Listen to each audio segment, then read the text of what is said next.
What you doing, dude? Your coffee looked like dirty water. That video didn't show what came next.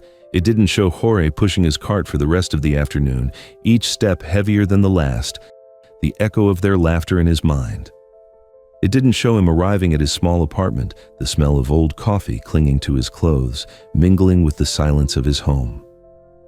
The public humiliation was a wound, but the real pain was the fear that their words were true, that his dream of owning a coffee shop to give his daughter Anna a future was just a foolish fantasy.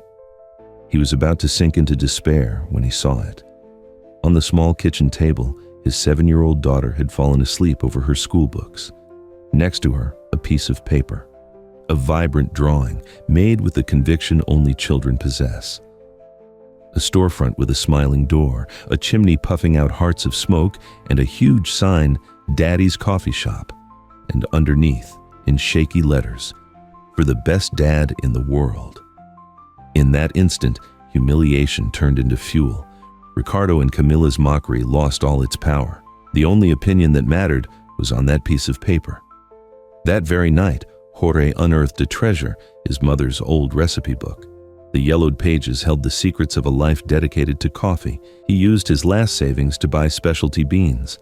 While the city slept, he worked, grinding, brewing, testing. His tiny kitchen became a sanctuary of aromas, coffee with cinnamon and raw sugar, creamy cornbread cake, cheese bread that melted in your mouth. Anna, fascinated, started filming everything on an old phone. The first video, posted without a second thought, just showed Jorge's calloused hands working with a mesmerizing skill and love.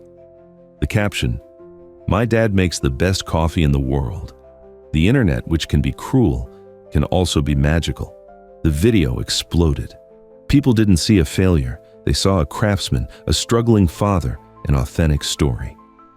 The @Daddy's Cafe profile gained thousands of followers.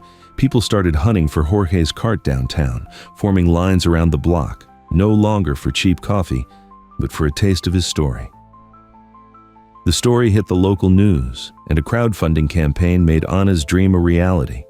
6 months later, Daddy's Coffee Shop opened its doors, a cozy place where the smell of fresh coffee hugged you as you entered. On a rainy afternoon, the bell on the door chimed. It was Ricardo and Camilla.